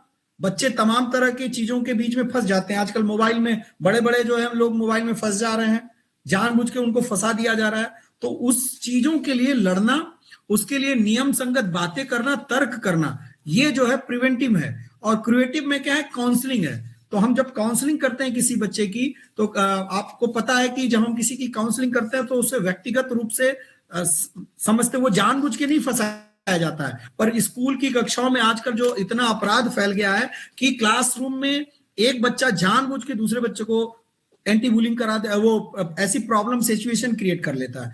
तो 2 चीज है, anti bullying programme. Anti bullying programme स्कूलों में चलाया जाता है, एक कमेटी बनाई जाती है। और इसका काम क्या है एंटी बुलिंग का? उसको जो बच्चे हैं उनको समान रूप से सम्मान और दयालुता का बोध करा पाए। यानी उससे गलती हो गई है तो कोई बात नहीं, पर उसकी कानूनन रूप से जांच करके और उसमें जो रिस्क है उसको रिड्यूस किया जा सके। ठीक है, ये दो तरह की चीजें हैं जो हम इमोशनली और उसको मनोवैज्ञानिक तरह से, सोशली इंपैक्ट जो उस पे हुआ उसको हम क्योंकि देखिए किसी भी चीज की प्रतिक्रिया, मैं आपको एग्जांपल दे रहा हूं, क्रिकेट के मैदान में जो बैट लेकर के क्रिकेट के ग्राउंड में जो लोग खेल रहे हैं उनकी मानसिक स्थिति, जो उस क्रिकेट को पवेलियम या स्टेडियम में बैठ के देख रहे हैं उनकी मानसिक स्थिति, और वो लोग जो घर पे बैठ के मैच को देख रहे हैं उनकी मानसिक स्थिति, और चौथा वो जो उस मैच में पैसा लगा रखा है उसकी मानसिक स्थिति। क्या चारों की मानसिक स्थिति अलग होगी कि नहीं? बिल्कुल सही है, मतलब मैच एक हो रहा है, देखें मानसिक स्थिति यानी उसको अलग अलग तरीके से लोग ले रहे हैं, समझ रहे हैं। इसका मतलब इंडिविजुअल प्रॉपर्टी है, किसी भी स्थिति का पैदा होना इंडिविजुअल प्रॉपर्टी है। क्लास में चोरी की घटना, कोई मार दिया, फेल हो गया, वो हर व्यक्ति की अपनी इंडिविजुअल प्रॉपर्टी है। तो जब चीजें इंडिविजुअल हो जाती है तो कोई ऐसा, जैसे एक्शन रिसर्च है, आपने एक्शन रिसर्च पढ़ा होगा कि एक्शन रिसर्च कोई ऐसी प्रॉब्लम है स्कूल की, किसी इंडस्ट्री की, कि तुरंत उस पर कोई ना कोई सोल्यूशन निकाल करके उसका निजात किया जाता है, पर उसका जो आपने रिसर्च करके सोल्यूशन निकाला है वो जनरलाइज नहीं हो सकता। बड़े रिसर्च पे जो रिसर्च किया जाता है, जो उसका आउटफिट आता है या उसके जो आउटपुट पॉइंट आते हैं या कोई उसका रिसर्च का पॉइंट ये आता, सोल्यूशन आता है, वो जनरलाइज तो किया जा सकता है, पर एक्शन रिसर्च की ये लिमिटेशंस हैं कि उसमें जो हम रिजल्ट आया है उसको हम जनरलाइज नहीं कर सकते, वो सिर्फ उसी ग्रुप पर करते हैं। Clear it? केंद्रीय विद्यालय नर्मदा नगर के कक्षा 5 के विद्यार्थियों का अटेंडेंस क्या कह रहा है कि आनंदवार के दिन, फंडे के दिन कम रहता है। तो इस पर मैंने रिसर्च किया, उसमें जो हमने कंक्लूजन निकाल के लाया, वो कंक्लूजन कि पूरे भारत के केंद्रीय विद्यालय की किसी कक्षा पे नहीं लागू हो सकता, क्योंकि सबकी मन स्थिति, वातावरणिक स्थिति अलग अलग है। तो मेरे कहने का मतलब है कि जब हम काउंसलिंग करते हैं या मेंटल हेल्थ की बात करते हैं तो एक ही घटना में हर बच्चे का पर्सपेक्टिव अलग अलग होता है, उसको उसके अकॉर्डिंग उसको ट्रीटमेंट, उसको उस तरह की चीजें, उसको उस तरह की काउंसलिंग देनी पड़ती है आइडेंटिफाई करने के बाद। नेक्स्ट चलते हैं सर। नेक्स्ट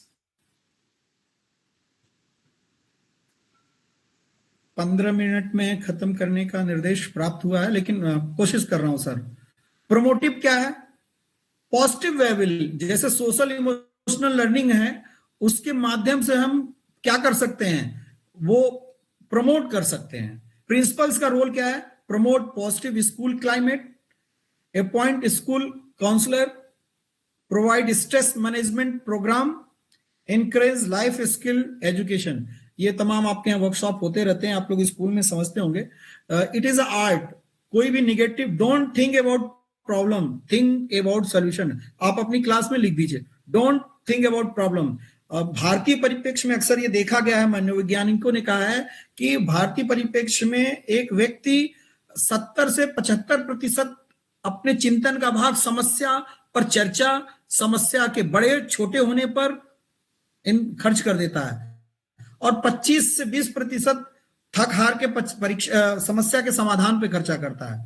पर करना क्या चाहिए? Don't think about problem, think about solution. समस्या के समाधान पे 100% सोचिए, तो प्रॉब्लम घट गई। वो जो सर बाहुबली मूवी में डायलॉग है ना कि अब देखना है कि सोल्यूशन क्या है, जो होना था वो तो हो ही गया है, वही करना बिल्कुल। पर हमारा ये मनोवैज्ञानिकों ने सही में शोध किया होगा, कुछ अच्छा ही निकाल के बताया होगा कि 75% से लेकर के 80 तक हम समस्या पे चर्चा करते हैं। घर में झगड़ा भी होता है, घर की स्थिति में भी यही होता है, सोल्यूशन की बात नहीं होती। और सोल्यूशन की अगर बात होगी तो पुराना इतिहास खोल, वो भी एक प्रॉब्लम का काम करेगा। तो जब हम क्लासरूम, स्कूल एटमॉस्फेयर में अक्सर देखते हैं प्रिंसिपल कोई समस्या लेके बैठता है तो बहुत कम ही शिक्षक होते हैं जो समस्या के समाधान पर तर्क देते हैं, वो समस्या के साथ एक पैरेलल और समस्या चलाते हैं। ये स्कूल एटमॉस्फेयर में एज अ प्रिंसिपल एक एडमिनिस्ट्रेशन के रोल में ये बहुत ही मतलब टफ टास्क हो जाता है कि मैं तो एक छोटी सी समस्या लेकर के डिस्कशन करने के लिए मीटिंग बनाया था और पता चला कि समस्या के अलावा 6 और बड़ी समस्याएं उत्पन्न हो गई। तो ये जब मैनेजमेंट के रोल में आप होंगे तो आपको ऐसा स्किल चाहिए करना होगा कि आप अवॉइड करिए, अवॉइडेंस, ठीक है। स्ट्रेस मैनेजमेंट के बहुत सारे तरीके हैं। सेल्फ स्ट्रेस मैनेजमेंट, खुद से ही मुझे स्ट्रेस हुआ और मैं मैनेजमेंट करने लगा। अब कल बहुत लोगों को स्ट्रेस हो रहा होगा मैच की स्थिति को देख करके। सब लोगों ने अपने अपने तरह से कुछ लोग अंतिम ओवर में बाहर चले गए होंगे। तमाम मैं एक बिहेवियरल उदाहरण दे रहा हूं। आज खुद ही मेरे स्कूल में मैं कई चीजों को लेके बड़ा अंदर से मस्तिष्क से थोड़ा स्ट्रेसफुल हो गया। मैंने क्या किया, मैंने एक लेमन टी बनाया, 2-3 टीचर्स को दे दिया। बोले सर ये क्या? उनके बस अब मैं स्ट्रेस मैनेजमेंट कर रहा हूँ चाय बना के दूसरों को पिला दिया। तो कहने का मतलब क्या है कि स्ट्रेस मैनेजमेंट कोई जादू की चीज नहीं, किताब में नहीं है। आपको मैनेजमेंट जो विषय है ना, पहले विषय नहीं हुआ करता, it is art. Hotel management कभी विषय नहीं हुआ करता था। आज तो हर चीज के साथ एक मैनेजमेंट लगा दो और विषय बना दिया। इट इज अपने अनुभव द्वारा समस्याओं के समाधान और उसको एडजस्टमेंट का तरीका, यही मैनेजमेंट है। इसी में लाखों रुपए खर्च हो रहे हैं, प्रबंधन संस्थान खुल रहे हैं। तो स्ट्रेस मैनेजमेंट के रूप में आप ये समझिए कि आपका रोल क्या है, व्यक्तिगत बच्चे का और एज ए प्रिंसिपल, ठीक है। School community and learning resources. देखिए लर्निंग रिसोर्सेज जब मैं पढ़ाया था तो मैंने बताया कि teaching learning material, teaching add, और हम कम्युनिटी भी एक प्रकार का लर्निंग रिसोर्सेज है। कैसा लर्निंग रिसोर्सेज है, कौन बताएगा?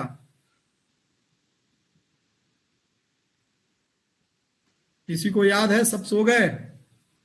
बीच बीच में सर जगाते रहिए इन लोगों को। सर आपने बताया था जैसे पार्क्स है या कोई भी कहीं पोस्ट ऑफिस जी, गैलरी है, पोस्ट ऑफिस है, ओपन, हाँ एग्जाम्पल नहीं, रिसोर्स। कैसे resource? Community resource, community social resources, community social resources है। ये क्या विद्यालय के रिसोर्सेज तो है नहीं? विद्यालय की आउटसाइड स्कूल एनवायरनमेंट जो भी रिसोर्सेज हैं वो सब कम्युनिटी रिसोर्सेज। ये डायरेक्टली एजुकेशन के रिसोर्सेज नहीं है, ये इनडायरेक्ट रिसोर्सेज हैं, अप्रत्यक्ष संसाधन है, ठीक है। जी सर। हाँ चलिए स्लाइड को सर ऊपर कर लीजिए।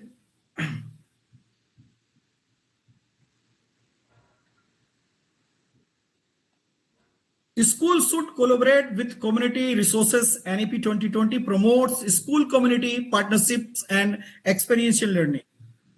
Partnership with government school, partnership with nearby neighborhood schools.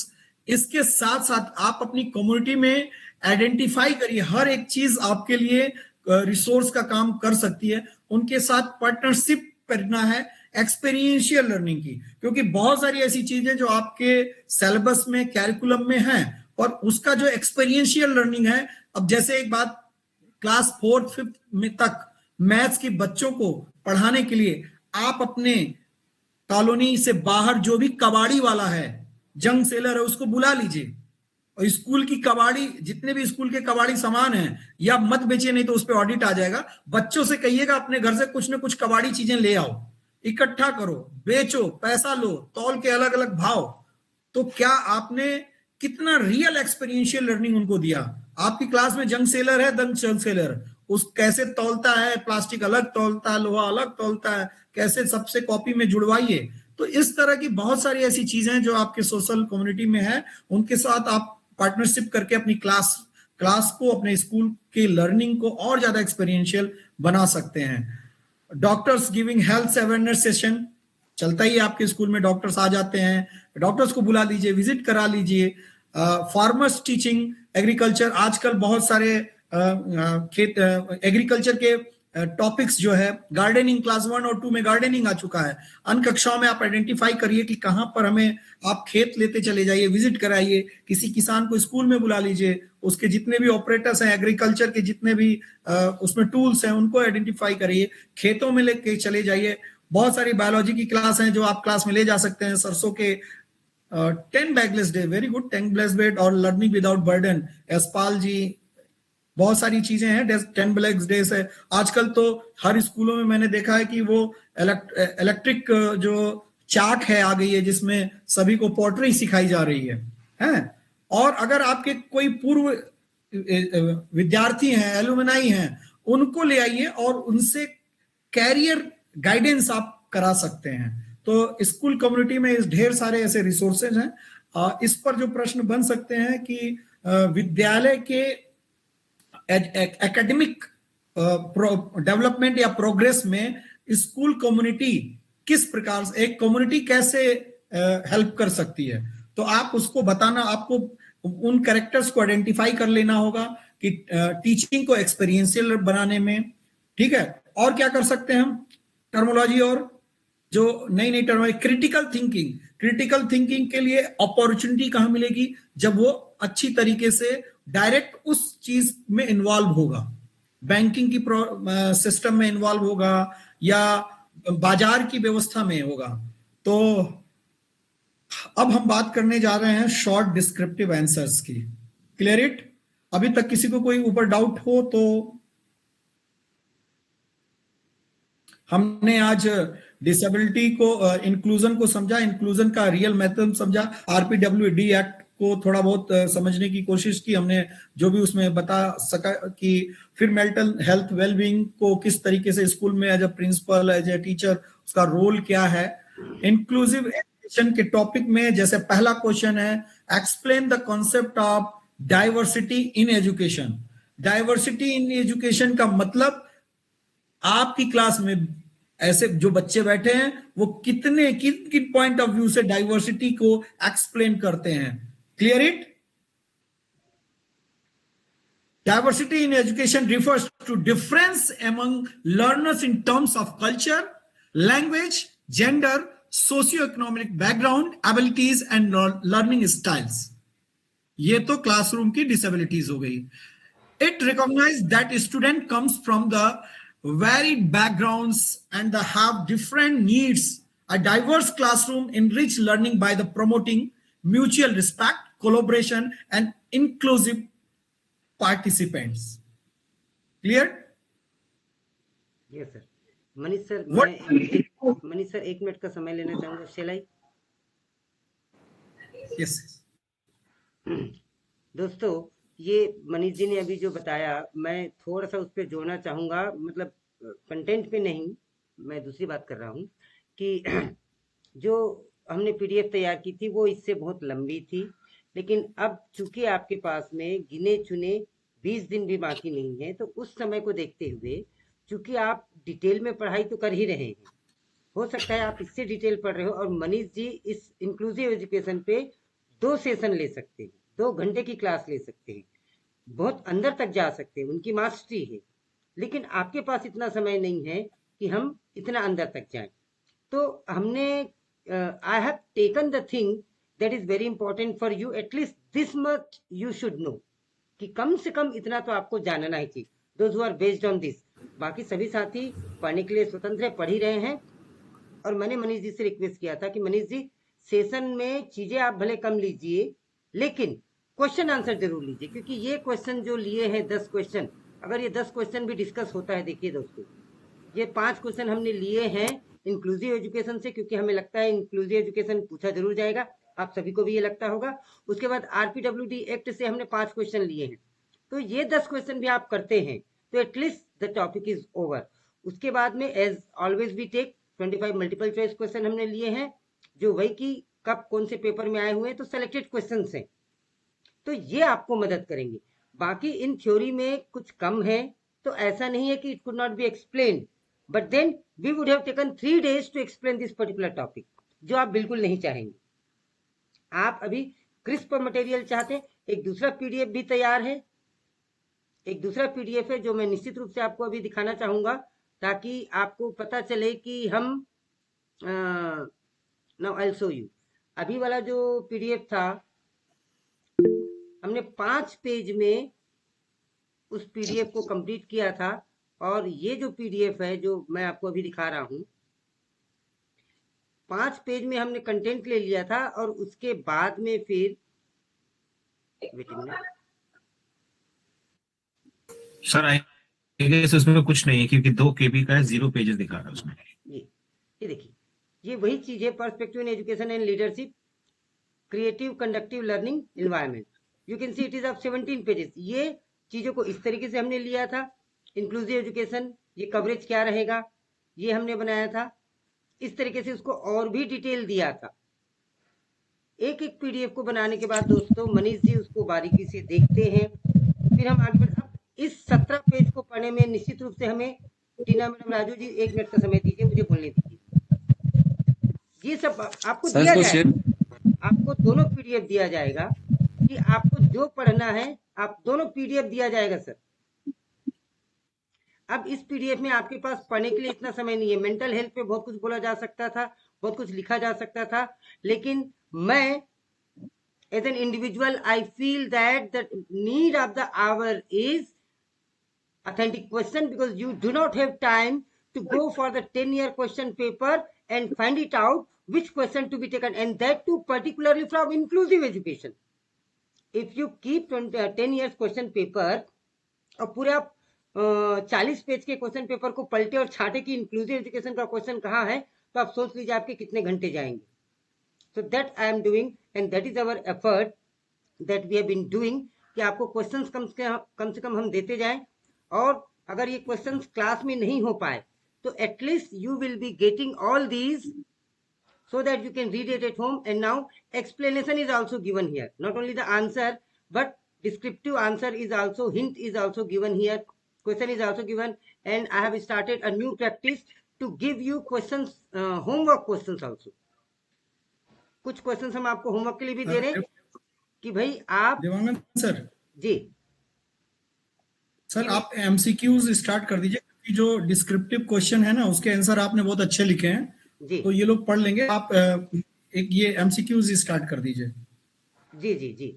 तो ये आपको डिस्क्रिप्टिव क्वेश्चन है। डिस्क्रिप्टिव क्वेश्चन भी हम आपको ये दे रहे हैं कि ये पढ़िए, और ये क्वेश्चन कहाँ से है, इंक्लूसिव एजुकेशन से। ये क्वेश्चन कहाँ से है, सोशल मोड से है। ये क्वेश्चन आरपीडब्ल्यूडी एक्ट से है। ये क्वेश्चन टाइप्स ऑफ डिसेबिलिटी से है। तो दोस्तों मैं समझता हूँ इतना एफर्ट्स आपके लिए पर्याप्त होगा और आपका समय बचाएगा। हर पार्ट को टच किया गया है और आपको होमवर्क दिया गया है, और यदि आप चाहेंगे इनके उत्तर आप बना लेंगे, फिर भी हम इसका उत्तर आपको देने का प्रयास करेंगे यदि आपको उत्तर चाहिए। जैसा कि मनीष जी ने अभी कहा है कि एमसीक्यूज चालू कर दे। दोस्तों 1 घंटा 12 मिनट हो चुके हैं। यदि आप कहें तो हम मीटिंग को खत्म कर देते हैं या फिर एमसीक्यू कर लेते हैं, जैसा आप चाहें। एमसीक्यूज स्टार्ट कर दीजिए सर, एमसीक्यूज करा दीजिए। चलिए ठीक है दोस्तों, तो आप सभी तैयार है, पेन कॉपी लेके बैठे हैं, रेडी? तो मैं केबीसी खेलूं फिर? ओके यस जी सर। Yes sir. चलिए पहला प्रश्न आपकी स्क्रीन पर, which act expanded the number of categories of disabilities from 7 to 21 in India?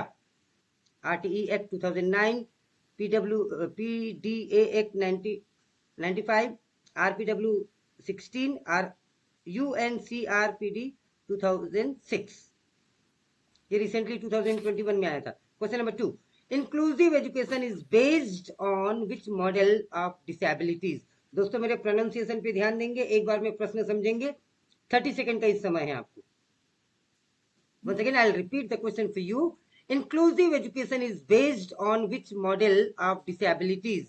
Medical model, charity model, social model, or rehabilitation model? Now, third question, the concept disability as a social construct implies that, I repeat the question, the concept disabilities as a social construct implies that disability is purely a medical condition needing cure. Society creates barrier that disable people with impairments. Disability is inherited genetically. Only physical impairment consists disabilities. उसके बाद question number 4, universal design for learning UDL primarily aims to, प्रश्न थोड़े से कठिन से हैं, universal design for learning UDL primarily aims to, A पढ़ लीजिए, बी नहीं आंसर मत बताइए Ravita madam, Ravita ma'am paper out मत कराइए। नहीं सॉरी मत बोलिए, ठीक है मैडम। ये रिसेंटली आया दोस्तों अगस्त 23 के पेपर में, मतलब इंपॉर्टेंट क्वेश्चन है। अगला प्रश्न, 5वां प्रश्न, which section of RPWD act 2016 deals with inclusive education in educational institution, section 12, 16, 31, 45, याद रखिए इस सेक्शन को डील किया है हमने। Question number 6, an individualized education plan IEP, an individualized education plan IEP is best described as a timetable for a special school, a customized educational program for a student with special need, a national policy document for disabilities, a government scheme for scholarships. December 22. Number 7, the right of children with disabilities to free and appropriate education in inclusive setting is guaranteed under RPWD 2016 is section 15, 19, 25, 32. My dear friends, KVS PGT 23 जो आपकी school में अभी अभी PGTs आए हैं वो इस प्रश्न से गुजर के आए। Number 8, which of the following is promotive dimensions of school mental health? Promotive dimension of school mental health: referring a depressed student to a psychiatrist, implementing social emotional learning program for all students, providing medication to anxious students, or expelling students who show disruptive behavior. अब भी 2024 में आया। The person-centered approach to counseling was developed by, सीधा नाम पूछा गया है, Sigmund Freud, Aaron Beck, Carl Rogers, BF Skinner. इसका उत्तर नहीं मालूम है तो कोई बात नहीं, देख लेंगे, समझ लेंगे। ऐसे भी प्रश्न आते हैं, ये मेरा उद्देश्य है आपको बताना। What does reasonable accommodation means? अभी बात हुई, What does reasonable accommodation means under RPWD Act 2016? Building ramp, necessary and appropriate modification to ensure PWD enjoys their right on equal basis. Accommodate कैसे करते हैं? Providing monetary compensation to person with disabilities or separate schools with special teacher for all disabilities. KVS के PRT में 2022 में ये प्रश्न पूछा गया है। दोस्तों मैं उत्तर बताने वाला हूँ, जल्दी से चेक कर लेंगे। और 10 के बाद सर एक बार क्वेश्चन नंबर 9 दिखा दीजिए, एक बार क्वेश्चन नंबर 9 दिखा दीजिए, मेरा मिस हो गया। हाँ जी madam, the person centred approach to counseling was developed by दोस्तों क्या मैं आंसर दिखा दूं? जी सर। 10 के बाद आंसर देखना पाप है भाई, ध्यान रखना। 10 के बाद वाले आंसर दिख जाए तो उनको देखना नहीं है। आप देखेंगे तो तब ना जब मैं दिखाऊंगा। चलिए आंसर मार्क कीजिए। अच्छा आपने सोचा होगा ऐसे पोर्ट्रेट में लिखा होगा तो देख लेंगे, नहीं देख पाएंगे भाई। Question number A, C, B, number 2 भी C, number 3 B, number 4 B, number 5 B, number 6 B, number 7 B, number 8 B, number 9 C और नंबर 10 फिर से B।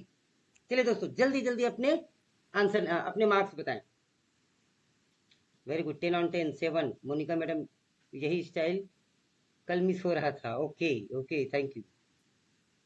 Anita madam, Tina madam, हाँ, मांगीलाल साहब, उमेश जी, अनीता मैडम 10 में से 10, अंजू मैडम 10 में से 10, अवधेश जी 10, राजू प्रसाद 7, अवधेश जी, उपाध्याय साहब very good, Vishwanath Jaiswal ji very good, Dinesh Pawar साहब 9 नंबर, बधाई हो।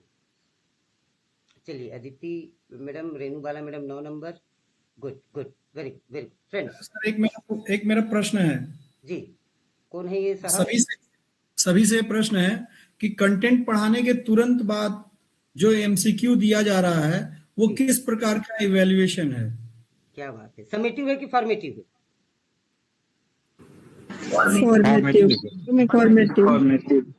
फॉर्मेटिव है। और असेसमेंट एज लर्निंग। और उसके बाद तुरंत आंसर दे देना आपके लिए क्या है? स्केप होल्डिंग, आंसर की मिल जाना तुरंत डायग्नोस्टिक, रीइंफोर्समेंट है।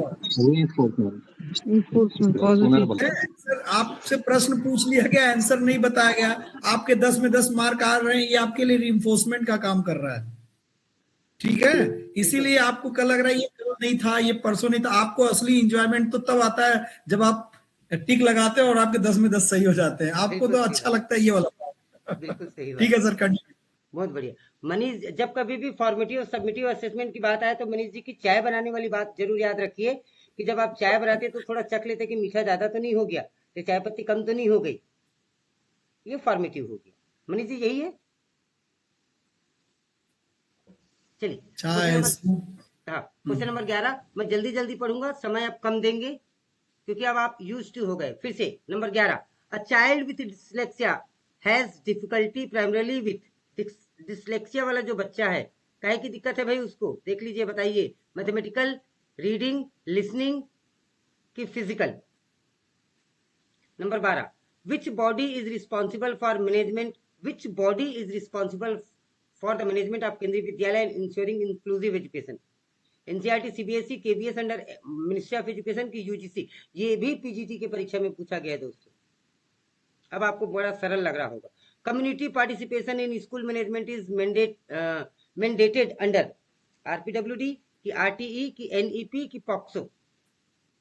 इतना तो आपको पता ही है, पॉक्सो बिल्कुल आंसर नहीं है, तो डिडक्टिव मेथड से भी आप जा सकते हैं।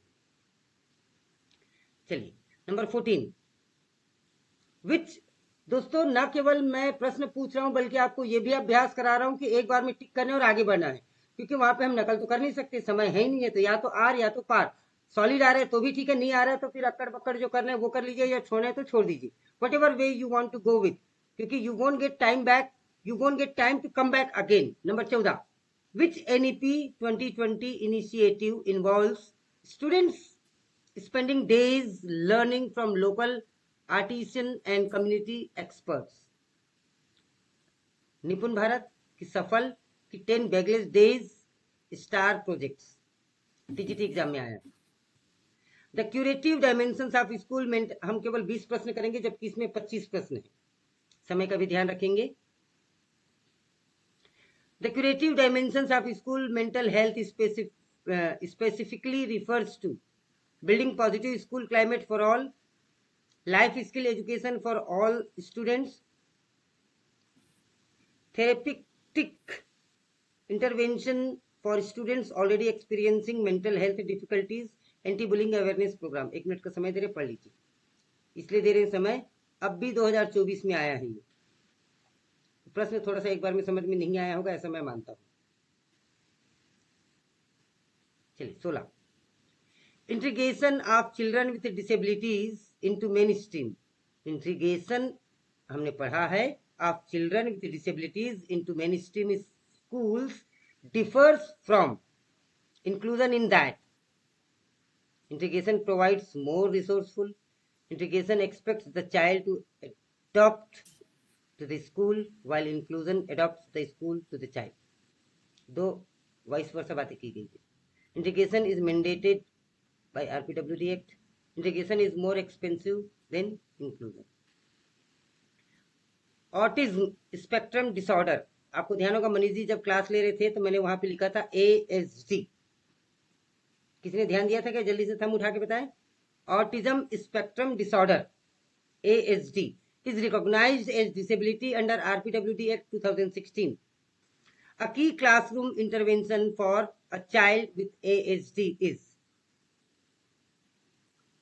strict discipline and punishment, structured routine, keeping the child isolated from peers, reducing all academics expectation to 0. Number 18. The difference between guidance and counseling is best described as. Guidance और counseling में best कौन सी चीज है जिसको describe करता है ये नीचे? Guidance is for adult and counseling is for children. नहीं. Guidance is a broad preventive service. Counseling is a specific therapeutic intervention. Counseling is compulsory, guidance is optional. Both are identical in scope and method. Second last, which of the following is not one of the 21 categories of disability? ये आपको तब उत्तर दे पाएंगे जब आपको पूरे 21 याद हो. Disabilities under RPWD Act 16. Specific learning disabilities, mental illness, color blindness, autism spectrum disorder. ये KVS PRT में पूछा गया था. KVS PGT का अगला प्रश्न और अंतिम प्रश्न. A principal who arranges for local industry professionals to conduct skill development workshop in school is utilizing socialization theory, school community as a learning resource, behaviorist reinforcement strategy और समेटिव असेसमेंट रिफॉर्म. प्रिंसिपल क्या कर रहा है, उसको कौन सी category में रखा जाएगा, यह पूछा गया है. चलिए दोस्तों, ये अंतिम के 5 प्रश्न हैं जिसे आप ये पीडीएफ मिलने के बाद हल कर लेंगे. अब मैं आपको उत्तर दिखा देता हूं जिसकी आपको ज्यादा प्रतीक्षा है. चलिए देखिए. नंबर 11 टिक कीजिए. B for ball, C for cat. Number 12. Number 13 again B for ball. Number 14 C for cat, tick लगाते जाइए. Number 15, C for cat. Number 16, B for ball. Number 17, again B for ball. Number 18, B for ball. Number 19, C for cat. And number 20, B for ball. चलिए दोस्तों, S के साहब के 10 number आए हैं, अवधेश जी के 9 नंबर, विशाल जी के 8, अनीता मैडम के 9, मीना जी, देशपांडे जी, पुरेश जी, विनोद साहब 7 नंबर, मांगीलाल साहब 10 नंबर. बहुत बहुत बधाई हो सर. आरसी यादव साहब 8 नंबर, आरपी आनंद साहब 9 नंबर. वेरी गुड, बहुत बढ़िया. दिनेश जी 8 नंबर. कैलाश, सभी अपने नंबर लिखे दोस्तों, भले आपको 4 नंबर क्यों ना आए हो. यदि आपको 4 नंबर आते हैं तो देवांगन सर और मनीष सर फेल हैं, आप नहीं. 10 में से 10 नंबर आते हैं तो वो बिल्कुल आपके हैं. मनीष जी सहमत हैं?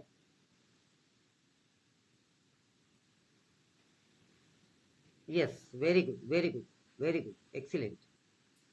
Good good. Amit Chaurasia ji 9 number. Mangilal ji, Karwa साहब धन्यवाद. देवांगन सर जी, ठीक 10:30 बजा है, जैसा आपने कहा था वैसे हम खींचने की कोशिश किए. हाँ, बिल्कुल बिल्कुल. अब 2 मिनट में हम खत्म कर देते हैं सर. तो दोस्तों, आज के लिए बस इतना ही. हम section A B C D 4 section complete कर चुके हैं. आने वाले समय पे कल की सूचना आपको पहले दे दी जाएगी और ये दोनों पीडीएफ आपके साथ शेयर किए जाएंगे. बाकी के प्रश्न को आप कीजिए और इसको कीजिए. बहुत सारी चर्चाएं चल रही हैं हमारे समूह में मीटिंग को लेके, और बहुत सारी चीजें मैं पढ़ रहा था, उस पर हम बाद में चर्चा करेंगे. आप निश्चिंत होकर केवल पढ़ते रहिए, हंसते रहिए, मुस्कुराते रहिए, अपनी तैयारी को अंजाम दीजिए. आप सभी को धन्यवाद. कल की क्लास में फिर से मिलते हैं. 13 क्वेश्चन दिखा देंगे एक बार 13 वाला. तब तक के लिए आप सभी को नमस्कार, धन्यवाद.